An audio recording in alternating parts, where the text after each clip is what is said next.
तो कहानी के शुरू में बताया जाता है कि अमेरिका में जितने भी इमिग्रेंट्स यानी दूसरे मुल्कों से लोग रहने आए थे, उनके लिए जिंदगी यहाँ पर तंग कर दी गई थी। लोग उनसे या तो बहुत ही कम पैसों में बुरे बुरे काम करवाया करते थे या फिर टॉर्चर सेल में बंद कर दिया जाता। उन्हें किसी पपेट से ज्यादा अच्छा ट्रीट नहीं किया जा रहा था। वहाँ की गवर्नमेंट बस इसी चीज पे बातें करती रहती थी कि आखिर इन लोगों का क्या किया जाए। सीन कट होकर हम एक होटल पे ये जेपी को देखते हैं, हमारी मूवी का मेन कैरेक्टर। वो जब यहाँ अपने ऑर्डर्स पे कर रहा था तो तभी उसकी बहन यहाँ आते हैं और उसे खुशखबरी देती है कि उसका बहुत बड़े कॉलेज में एडमिशन हो गया है। जेपी ये सुनकर बहुत खुश होता है। घर जाकर हम देखते हैं कि जेपी की पूरी फैमिली लिली के लिए एक पार्टी कर रही थी। इसी पार्टी के दौरान जेपी भी लिली से कहता है, मुझे तुम पे प्राउड है, तुम बहुत अच्छे हो और हाँ, मैं तुम्हें याद भी करूंगा। अभी ये लोग बातें ही कर रहे थे कि जेपी नोट करता है कि लिली ने अपने कान के पीछे एक टैटू बनवाया है, जिसके बारे में लिली जेपी से कहती है, प्लीज यार मॉम को मत बताना।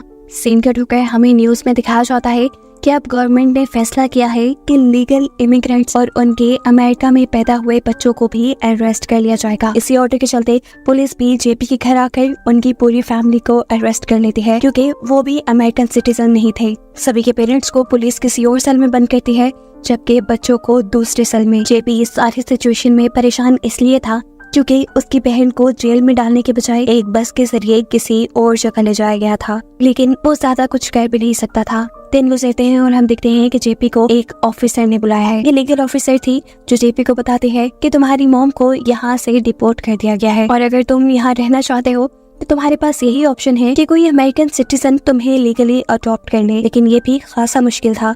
अगर जेपी को डिपोर्ट नहीं होना था तो उसके पास एक दूसरा ऑप्शन ये भी था कि वो गवर्नमेंट के बनाए शेल्टर होम में एज वॉलंटियर काम करना शुरू कर दे। जेपी इस बात के लिए मान जाता है और अब शेल्टर होम के 2 ऑफिशियल्स उसका इंटरव्यू लेते हैं। उसके साथ बहुत से और इमिग्रेंट्स भी यहाँ इंटरव्यू देने के लिए आए थे। इंटरव्यू देने के बाद इन सब की ऐसे पिक्चर बनाई जाती है जैसे क्रिमिनल्स की बनाई जाती हो। अब ओल्ड होम जाने से पहले एक ऑफिसर उन्हें रूल्स बताते हैं। सबसे पहला ये कि वहाँ जाने के बाद वो बाहर की दुनिया से कांटेक्ट में नहीं रह पाएंगे। दूसरा ये कि उन्हें गवर्नमेंट के लगाए कर्फ्यूज को फॉलो करना होगा और तीसरा ये कि अगर उन्होंने किसी भी तरह का मिसबिहेव किया तो उन्हें दोबारा जेल भेज दिया जाएगा। इसी के साथ इन सब के पाँव में एक मॉनिटर डिवाइस पहना दी जाती है जो कि इनकी हर मूवमेंट में नजर रखने वाली थी। इसके बाद इन सब लोगों को ओल्ड शेल्टर होम लेके आया जाता है, जहाँ इनकी मुलाकात सबसे पहले यहाँ के फाउंडर से होती है। उसकी दी हुई स्पीच पे ये लोग बिल्कुल ध्यान नहीं देते, जिसके बाद फाउंडर इन्हें मिलवाते हैं अपने ऑपरेशन ऑफिसर से, जिसमें एक का नाम था सिंथिया और दूसरे का नाम था जेम्स। ये लोग जब एक फैसिलिटी से दूसरी फैसिलिटी की तरफ जा रहे होते हैं तब जेपी गार्डन में बैठी हुई एक ओल्ड लेडी को नोटिस करता है जो उसे काफी गौर से देख रही थी। उसके हाथ में एक लिली था। खैर वो ज्यादा ध्यान नहीं देता और आगे बढ़ जाता है। जैसे ही इस पूरे शेल्टर होम का टूर उनका कंप्लीट हुआ तो उन्हें खाना दिया गया। जेपी इस टाइम अपने पूरे ग्रुप के साथ था। अपने फ्रेंडली नेचर के चलते वो सबसे मजाक करने की कोशिश करता है और अपने खाने का भी मजाक बनाता है जो कि काफी बकवास था। इनके ग्रुप में एक लड़की बिल्कुल अमेरिकन लग रही थी। वो उससे पूछते हैं कि आखिर तुम यहाँ क्यों आई हो। जवाब में वो लड़की बताती है कि वो अमेरिकन नहीं बल्कि अर्जेंटीनियन है। इनकी इन्हीं सारी बातों से तंग आकर इनके ग्रुप में बैठी हुई कमेलिया नाम की लड़की उनसे कहती है, तुम लोग जितना चीजों को इजी ले रहे हो उतना इजी ये सब है नहीं। अगर तुम लोग सोचो तो हम लोग बहुत बुरी कंडीशन में हैं। जब कोई इसके बात पे ध्यान नहीं देता तो वो गुस्से में यहाँ से उठकर चली जाती है। उसके यहाँ से जाते ही हम देखते हैं कि जेम्स यहाँ आकर सबको उनके यूनिफॉर्म्स देता है। साथ ही साथ उसने सबको उनकी ड्यूटीज भी बताती थी। अब शेल्टर होम के अंदर जहाँ इन्हें बूढ़े लोगों की खिदमत करनी थी, वहाँ जेपी को दोबारा वही लेडी मिलती है जिसे वो पहले गार्डन में भी देख कर आया था। वो इससे बात करने की कोशिश करता है लेकिन ये लेडी कुछ नहीं बोलती और फिर जब वो उसके लिए बुक पढ़ने लगता है तो एकदम से वो लेडी फूट फूट कर रोने लग जाती है और कहती है कि मैं, तुम, हम सब यहाँ मर जाएंगे, हम यहाँ फंस चुके हैं। इससे पहले कि वो यहाँ कुछ और भी बोल पाती तो जल्दी से सिंथिया यहाँ की ऑपरेशन ऑफिसर यहाँ आकर उसके गले में बेहोशी का इंजेक्शन लगाकर उसे यहाँ से ले जाती है। शाम भी जब ये लोग दोबारा खाना खाने के लिए बैठते हैं तो अब सबके पास बताने को बहुत कुछ था। एक लड़का इन्हें कहता है कि मुझे लगता है कि उन डार्क ग्लास के पीछे से हमारे ऊपर ऑफिशियल्स नजर रखते हैं और साथ ही उस लेडी का बिहेवियर, मुझे लगता है कि यहाँ कुछ ना कुछ तो गड़बड़ है। ये लड़का काफी डरा हुआ था।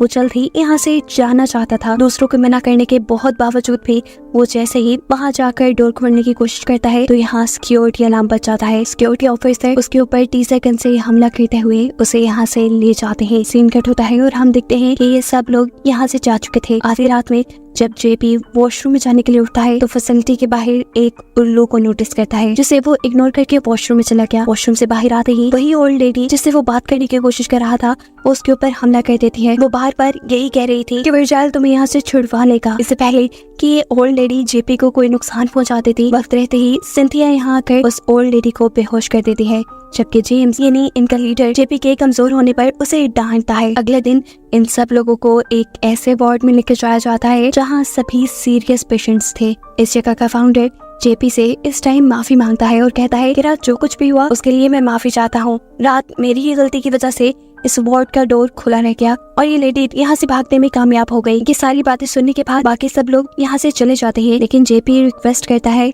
यहाँ रुककर काम करने का। उसकी ये बात सुनते ही जेम्स का तो मुंह बन चुका था, लेकिन यहाँ पर फाउंडर उसे जेपी से तमीज से पेश आने को कहता है। जेपी अब जैसे ही एक पेशेंट को उसके बिस्तर पे लिटाने के लिए गया तो एकदम से साथ वाले बेड पे लेटे हुए एक ओल्ड मैन ने उसे जोर से काट लिया, इतने जोर से कि वो बेहोश हो गया। उसकी आंख खुली तो वो ये देखकर खुश हो गया था कि जिस वार्ड में अब उसे शिफ्ट किया गया था वहाँ पर उसकी बहन ही काम करती थी, पर अफसोस ये सब उसका इल्यूजन था। ठीक तरह होश में आने पे उसने देखा कि ये तो उनकी ग्रुप की मेंबर है जो इस टाइम उसकी बैंडेज कर रही थी। रात खाने के बाद ये लोग दोबारा एक साथ इकट्ठे होकर बैठते हैं और इस टाइम ये लोग उस लड़की के बारे में बात कर रहे थे जिसने यहाँ से भागने की कोशिश की थी और उसे सिक्योरिटी ने पकड़ लिया था। उसके बारे में जब वो यहाँ की हेड सिंथिया से पूछते हैं तो सिंथिया उन्हें बताती है कि उस लड़की को तो वापस भेज दिया गया है जेल में, लेकिन उसके जाने के बाद एक मैक नाम का एक लड़का अपने ग्रुप को बताता है कि सिंथिया झूठ बोल रही है, देखो उसका इनहेलर यहाँ है, वो अपने इनहेलर के बगैर कहीं नहीं जाता, जरूर उसे यहीं कहीं छुपाया गया है।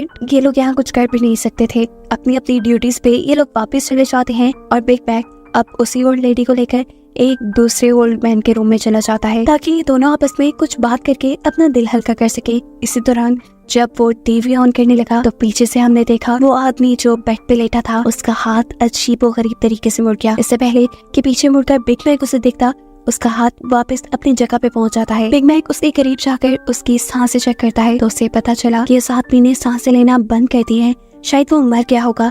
इससे पहले कि वो उसकी पल्स चेक करता एकदम से वो आदमी बेड से उठ खड़ा हुआ, उसकी हड्डियां उसकी पूरी बॉडी अजीबोगरीब तरीके से मुड़ने लगी, यहाँ तक कि वो उल्टा हो गया और किसी मॉन्स्टर की तरह चलने लगा। इस टाइम वो किसी भूत से कम नहीं लग रहा था। बिग मैक भी उससे डरकर वहाँ से चला गया और फिर हमें खबर मिली कि वो आदमी मर चुका है। उसके मरने से फैसिलिटी में काफी अफरा तफरी मच चुकी थी, इसीलिए फाउंडर सब लोगों की मीटिंग रखते हैं और कहते हैं कि वो आदमी कैसे मरा इस चीज की इन्वेस्टिगेशन जल्दी कर ली जाएगी। आप लोगों को फिलहाल अपनी ड्यूटीज के ऊपर ध्यान देना चाहिए। अलबत्ता बिग मैक ने अपने पूरे ग्रुप को उस आदमी की मौत के बारे में बता दिया था कि कैसे वो अजीबोगरीब तरीके से मरा था। इस मीटिंग के बाद यहाँ का फाउंडर यहाँ के हेड जेम्स और जेपी को लेकर ग्राउंड में आता है और मिलवाता है अपने ओल्ड से जिसका नाम वर्जाइल था। ये वर्जाइल रात में इस जगह पर नजर रखने का काम करता था। फाउंडर के इन दोनों को यहाँ लाने का मकसद ओल्ड से मिलवाना नहीं था। वो इन दोनों को बताते हैं कि मैं जानता हूँ तुम दोनों एक दूसरे को कुछ खास पसंद नहीं करते, इसलिए मैं चाहता हूँ कि मेरे सामने तुम दोनों एक दूसरे को गले लगाओ और अपने दरमियान की दूरियां मिटा दो। फाउंडर को दिखाने के लिए ये दोनों एक दूसरे से गले तो मिलते हैं, लेकिन कानों में इन दोनों ने ही एक दूसरे की बेइज्जती की। इन्होंने एक दूसरे को माफ नहीं किया था। जेपी ने तो जेम्स को इसीलिए गले लगाया था कि वो उसके पॉकेट से चाबी निकाल सके। रात होने पर हम देखते हैं कि जेपी अपने साथ साथ अपने पूरे ग्रुप के एंकल मॉनिटर उतारने में कामयाब हो जाता है। ये लोग यहाँ से भागना तो नहीं चाहते थे, लेकिन एटलीस्ट यहाँ पे थोड़ा एंजॉय करना चाहते थे। सभी यहाँ पर काफी मजे करते हैं और इस सब के दौरान जेपी अपने ग्रुप मेंबर के करीब भी आ जाता है। अब सुबह जब जेपी की आँख खुली तो उसके सामने एक ओल्ड लेडी थी। वो घबरा गया कि उसकी ग्रुप फेलो को क्या हुआ था, लेकिन तब उसे पता चला कि ये तो असल में ओल्ड लेडी ही है जिसे उसकी फ्रेंड ने यहाँ लिटाया था उसके ऊपर प्रैंक करने के लिए। अब ये लोग किसी की भी नजरों में आने से पहले अपने एंकल मॉनिटर वापस पहन लेते हैं और अपनी ड्यूटी स्टार्ट करते हैं। अब यहाँ वो ओल्ड लेडी जो जेपी को काफी गौर से देखा करती थी, वो जेपी को अपनी तरफ बुलाते हैं और उसे एक कोटी कैचर देती है। इससे पहले कि वो उससे कुछ कहती, सिंथिया और जेम्स यहाँ जाते हैं। सिंथिया उसे बेहोश करके यहाँ से ले जा चुकी थी। जेपी खाली वक्त में उस ओल्ड लेडी के दिए कोटी कैचर से खेलने लग जाता है और नोटिस करता है कि उसके ऊपर हेल्प लिखा था, यानी वो ओल्ड लेडी किसी मुसीबत में थी और उससे हेल्प मांग रही थी। ये जानकर जेपी परेशान हो जाता है और चुपके से उस लेडी के वार्ड में जाता है जहाँ वो लेडी सो रही थी। वो उस औरत को जगाकर उससे पूछना चाहता था कि आखिर क्या बात है, लेकिन उसकी नींद बहुत गहरी थी। और शायद ये सिंथिया के दिए हुए इंजेक्शन की वजह से हुआ था। इससे पहले कि वो उसे उठा पाता, यहाँ उसे कुछ शोर सुनाई देता है। जल्दी से जेपी इस औरत के बेड के नीचे छुप गया और उसने देखा कि अब इस रूम में सिंथिया और जेम्स आए थे। उन्होंने उस ओल्ड लेडी को कुछ इंजेक्शन लगाए, जिसकी वजह से ये ओल्ड लेडी और भी ज्यादा कमजोर हो जाती। उनके जाने के बाद जेपी दोबारा इस ओल्ड लेडी के पास जाता है। उसे इस लेडी के कान के पीछे कुछ दिखाई दिया। बाल हटाने पर जेपी ने देखा कि उसकी कान के पीछे एक बटरफ्लाई वाला टैटू था। ये देखते ही वो पहचान गया कि ये ओल्ड लेडी कोई और नहीं बल्कि उसकी बहन ही थी। और ये ओल्ड लेडी बार बार जेपी को क्लूज दे रही थी कि जेपी कभी तो उसे पहचान ले, क्योंकि उसका नाम लिली था, इसीलिए वो हर वक्त लिली पकड़े बैठी रहती थी। और ये कोटी कैचर भी उसने इसीलिए बनाया था क्योंकि जेपी और लिली बचपन में इसी से खेला करते थे। जेपी की हालत अब डर से बुरी हो रही थी। उसे समझ नहीं आ रहा था कि आखिर यहाँ हो क्या रहा है। इससे पहले कि वो यहाँ से भाग जाता, वो हाथ लग जाता है जेम्स के, जो उसे पंच करके अब पकड़ लेता है। सीन कट होकर अगले दिन हम जेपी के ग्रुप को देखते हैं, जो सभी जेपी के अचानक गायब होने की वजह से परेशान है। ये लोगों के साथ पहली मर्तबा नहीं हुआ था, इससे पहले भी इनका एक साथी इसी तरह गायब हो चुका था। और अब ये लोग खामोशी से बैठने वाले नहीं थे। ये लोग डिसाइड करते हैं कि अब तो वो इस मामले की इन्वेस्टिगेशन करके ही रहेंगे। इसीलिए कैमेलिया जेम्स को अपनी बातों में लगाती है, जबकि बिग मैक के साथ दूसरी लड़की जेम्स के ऑफिस में जाकर इन्वेस्टिगेशन करना शुरू कर देते हैं। यहाँ पर बिग मैक को इस फैसिलिटी के ब्लूप्रिंट्स मिलते हैं और इसी ब्लूप्रिंट के अंदर एक मशीन का भी ब्लूप्रिंट था जो काफी अजीब थी। उसका क्या मकसद था ये लोग नहीं जानते थे। फाइल्स को छेड़छाड़ करने पे इन लोगों को पता चलता है कि इस टाइम क्रिस एक सॉलिटरी में है, वही लड़का जो पहले गायब हुआ था। जहाँ बाहर जेम्स भी कैमेलिया की बातों से तंग आ चुका था, इसलिए वो वापस अपने ऑफिस में चला जाता है, जिससे बचने के लिए बिग मैक और वो लड़की यहाँ फर्नीचर के पीछे छुप जाते हैं। इनकी किस्मत अच्छी थी कि जेम्स ज्यादा देर यहाँ रुका नहीं। इससे पहले कि वहाँ से निकलने के बाद ये अपने दूसरे साथी को सब कुछ बता पाते, जेम्स बिग मैक के पीछे आकर उसे वेंट के स्क्रूज टाइट करने का काम दे देता है। सीढ़ी पर चढ़कर बिग मैक अब ये काम करने लगा, जबकि दूसरी तरफ एक ओल्ड पेशेंट ने सिंथिया के ऊपर हमला कर दिया। इस हमले को बचाने के लिए यहाँ खड़ा हुआ ऑफिसर उस आदमी को रोकने की कोशिश में लग जाता है। वो आदमी लग जाता है बेचारा बिग मैक के लेडर पे और ऐसे बिग मैक लेडर समेत ही नीचे गिर जाता है और बेहोश हो जाता है। बेहोश हुए बिग मैक को ये सब लोग यहाँ से ले गए, जबकि अब इनके ठोकर हमें जेपी को दिखाया गया। जेपी का आधा चेहरा अब किसी बूढ़े इंसान की तरह लग रहा था और उसके हाथ पांव को एक चेयर से बांधा गया था, बिल्कुल यहाँ मौजूद 3 और लोगों की तरह। जेपी यहाँ देखता है कि जेम्स और सिंथिया ही यहाँ ये गलत काम करते हैं। इस टाइम जेम कोई केमिकल बना रहा है जिससे ये लोगों को बुढ़ा कर देते हैं। जेपी ने यहाँ ये भी नोटिस किया कि जेम्स और सिंथिया जिस दरवाजे से यहाँ से बाहर जाते थे वो दरवाजा एक कोड से खुलता था, इसलिए उनके यहाँ से बाहर जाते ही उसने अपने आप को छुड़वाने के लिए काम करना शुरू कर दिया। सीन कट होकर अब हमें बाहर की दुनिया का सीन दिखाया जाता है, जहाँ एक बिजनेसमैन और पॉलिटिशियन फिन की रेस्टोरेंट चेन बहुत ही ज्यादा कमाल की चल रही है, क्योंकि यहाँ का खाना बहुत ही सस्ता और बहुत मजेदार है। और इसके पीछे का राज यही था कि ये लोग इंसानों का गोश्त खा रहे थे, उन्हीं इंसानों का गोश्त जिन्हें शेल्टर होम में बुढ़ा किया जा रहा था। हम देखते हैं कि उन्हीं इंसानों को सीधा क्रशर में डालकर उनकी बर्गर पैटी बना दी जाती है। और ये बात जानते हुए भी ये आदमी बहुत ज्यादा खुश था, क्योंकि उसे लगता था कि ऐसे लोगों के साथ यही होना चाहिए, क्योंकि वो अमेरिका का पार्ट ही नहीं है तो उन्हें अमेरिका में रहना भी नहीं चाहिए। सिनकट होकर हम जेपी को देखते हैं, जो कि अब अपनी चेयर से अपने आप को छुड़ाकर वहाँ गेट के पास भी पहुँच चुका है। अब यहाँ उसे पासवर्ड की जरूरत थी जिसे लगाकर वो यहाँ से भाग जाए। इस टाइम पर उसे उस औरत की बातें याद आती हैं जिसने वॉशरूम में जाते हुए उसके ऊपर हमला किया था और उसे कहा था कि वर्जाइल से तुम बच जाओगे। वो जैसे ही वर्जाइल कोड लगाता है तो ये दरवाजा खुलकर वो अब आजाद हो चुका था। उसके यहाँ से भागने का पता जेम्स को भी चल जाता है और वो इस चीज की खबर सिंथिया के साथ साथ फाउंडर को भी कर देता है, जो इस टाइम बिग मैक को अपनी ड्रग्स देकर बुढ़ा करने वाले थे। ये तीनों जल्दी से यहाँ से जेपी को ढूंढने के लिए निकल जाते हैं और हमें पता चलता है कि बिग मैक भी सिर्फ बेहोश होने का ड्रामा कर रहा था ताकि वो इनकी लैब तक पहुँच पाए। आंखें खोलने के बाद वो दिखता है कि जेम्स हड़बड़ी में अपनी कीज यहीं भूल गया। दूसरी तरफ हमें दिखाया जाता है कि जेपी बहुत ही मुश्किलों से भागने की कोशिश कर रहा है, क्योंकि उसकी बॉडी बहुत वीक हो गई है। भागते भागते वो एक दूसरे रूम तक पहुंचता है और ये देखकर वो खौफ में आ चुका था कि सभी इमिग्रेंट्स को ये लोग चॉपिंग मशीन में डालकर मार दिया करते थे और इन्हीं लोगों का मीट इन्हीं लोगों का गोश्त अब अमेरिकन खा रहे थे। वो जैसे ही इस रूम से बाहर निकलता है तो यहाँ उसे अपने ग्रुप की एक मेंबर मिलती है जिसे वो सब बताने ही वाला था, लेकिन इतने में ही उसके सामने जेम्स भी आ गया। जेम्स को देखते ही इस लड़की ने जेपी के गले पे एक इंजेक्शन लगाकर उसे बेहोश कर दिया और हमें पता चला कि वो इन लोगों के साथ सिर्फ एक जासूस की तरह मिली हुई थी और असल में वो तो खुद जेम्स की टीम का पार्ट थी। जेपी को जब होश आता है तो वो अपने आप को फाउंडर के सामने बांधा है और देखता है वो लड़की जिसे वो पसंद करने लगा था, जिसे वो अपना ग्रुप मेंबर समझ रहा था, वो इस आदमी के साथ डांस कर रही है। उसके होश में आते ही यह आदमी इस लड़की को छोड़कर जेपी को बताता है कि वो भी अमेरिका में रहने वाले सभी लोगों की तरह एक कैनिबल है, यानी उसे भी इंसानों को गोश्त खाना बहुत पसंद है। इस टाइम भी वो ड्रग्स के असर में था और इससे पहले कि वो दोबारा बेहोश हो जाता, वो इस लड़की से पूछता है कि लिली के साथ तुम लोगों ने क्या किया। जवाब में वो लड़की बताती है कि कुछ नहीं, बस हमने उनको कुछ हार्मोन्स दिए, जिन हार्मोन्स की वजह से उनका गोश्त इंसानों के खाने और हजम करने के काबिल हो जाता है। इन्हीं हार्मोन्स के साइड इफेक्ट में लोग बूढ़े भी हो जाते हैं और लोगों को बूढ़ा करना इसलिए भी जरूरी हो जाता है क्योंकि बूढ़े लोगों के मरने पे कोई सवाल नहीं करता। और जैसा हमने देखा था कि एक आदमी अजीबोगरीब तरीके से मर गया, वो भी इसी हार्मोन की वजह से हुआ था। इस टाइम उसके साथ वो प्रोसेस हो रहा था जिसकी वजह से उसका मीट नरम हो जाए, स्किन कट होकर। यहाँ हम एमेलिया को देखते हैं जो अपने ग्रुप की अकेली बची थी।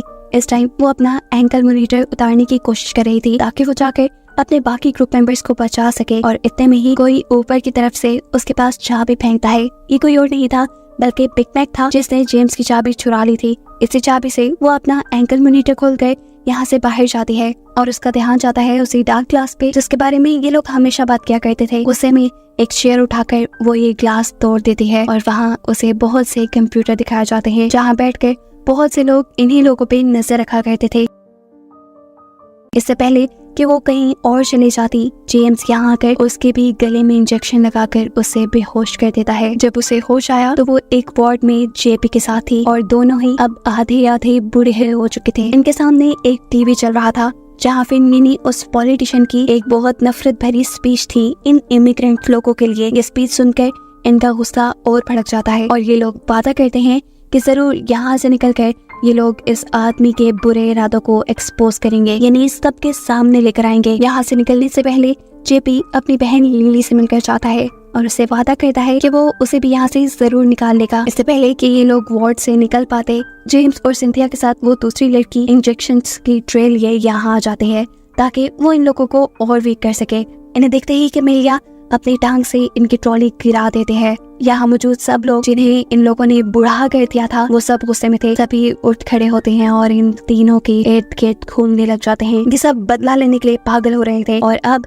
इन लोगों ने उन्हें बुरी तरह जकड़ लिया था। मौके का फायदा उठाते हुए जेपी यहाँ से निकलने में कामयाब हो जाता है, लेकिन उसकी बुरी किस्मत कि सिक्योरिटी वाले आदमी ने उसे देख लिया। जेपी उसे मेडिसिन रूम में लेकर जाकर उसे लड़ता है, लेकिन कितना भी लड़ता वो अब कमजोर हो चुका था। इससे पहले कि ये सिक्योरिटी वाला उसे मार देता, पीछे से एंट्री करता है बिग मैक और एक रस्सी के जरिए वो इस सिक्योरिटी वाले का गला घोटते हुए उसे मार देता है। यहाँ वार्ड के अंदर लड़ाई अभी भी चल रही थी। ये बूढ़े लोग बेशक कमजोर थे लेकिन इन्होंने हार नहीं मानी थी कि इन तीनों से लड़ रहे थे, पर ये तीनों किसी तरह इन लोगों से बचकर यहाँ से भागने में कामयाब होने की कोशिश करते हैं। इससे पहले कि अब ये लोग वार्ड से बाहर निकल जाते, दूसरे वार्ड से और भी बूढ़े लोग इनकी तरफ बढ़ते हैं और अब वो इन्हें मार ही देते।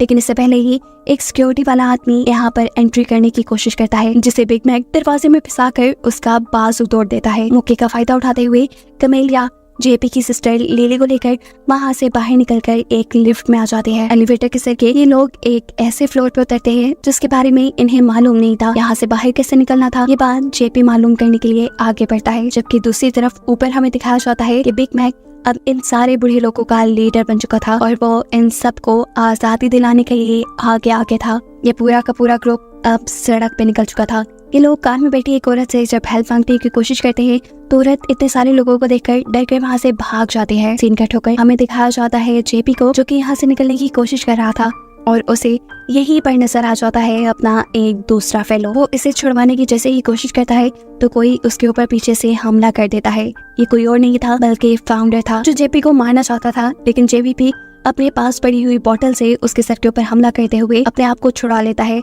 लेकिन जेपी क्योंकि बुरा हो गया था इसीलिए वो दूसरा इंसान दोबारा उसे काबू कर लेता है और उसे एक क्रशर मशीन के ऊपर लिटा देता है। इससे पहले कि अब जेपी मर जाता, कमेलिया फाउंडर की टांगों के ऊपर हमला करते हुए जेपी की जान बचा लेती है। यहाँ जेल के अंदर जेपी का दूसरा साथी अजीबोगरीब तरीके से मुड़ने लगा था जिसकी ये हालत जेपी की बहन लिली देखकर परेशान हो चुकी थी। इसी परेशानी में गलती से उसका हाथ एक ऐसे बटन पे दब जाता है जिसकी वजह से उस लड़के का जेल खुल जाता है। वो लड़का आजाद हो जाता है और मरने से पहले वो फाउंडर के ऊपर हमला कर देता है, जो फाउंडर इस वक्त जेपी को काबू में किए हुए था। मरने से पहले वो फाउंडर को मारकर उसे क्रशर मशीन के ऊपर लिटाने में कामयाब हो गया। और फिर इन तीनों ने अपनी आंखों से देखा कि इस मशीन ने उस आदमी को बर्गर पैटीज में चेंज कर दिया था। बदकिस्मती से जेपी का दूसरा साथी मर जाता है और ये तीनों अब उस फैसिलिटी से बाहर निकल आते हैं। दूर बैठे ये लोग इसी फैसिलिटी को देख रहे थे। सीन कट होकर हमें बिग मैक को दिखाया जाता है, जो अपने सभी साथियों को आजाद करके बाहर रोड पे निकला हुआ था। उन्हें ये तीनों भी नजर आ जाते हैं। जैसे ही वो इनके करीब जाता है तो इन तीनों की आंखें बंद थी। उसने इन्हें बहुत जगाने की कोशिश की लेकिन ये नहीं उठे। उसे लगा कि ये तीनों मर गए, लेकिन ये तीनों तो सिर्फ उसके साथ प्रैंक कर रहे थे। ये तीनों अभी भी जिंदा थे। इन्हीं की कोशिशों ने सभी पॉलिटिशियंस के गंदे चेहरे लोगों के सामने ले आए थे। वो पॉलिटिशियन जिसकी बर्गर चेन इन इंसानों को मारकर चलती थी, उसकी बर्गर चेन बंद कर दी जाती है। सिर्फ यही नहीं, उसे अरेस्ट भी कर लिया जाता है। उसके साथ जितने भी गवर्नमेंट ऑफिशियल्स मिले हुए थे उन सबको अरेस्ट कर लिया गया था। यहाँ नई हुकूमत आ जाती है जिन्होंने इमिग्रेंट्स के लिए बहुत अच्छे रूल्स बनाए थे। पुराने जितने भी इमिग्रेंट्स को कैद किया गया था उन सबको भी आजाद कर लिया गया था, जिसे दिखाते हुए ये कहानी यहाँ खत्म हो जाती है।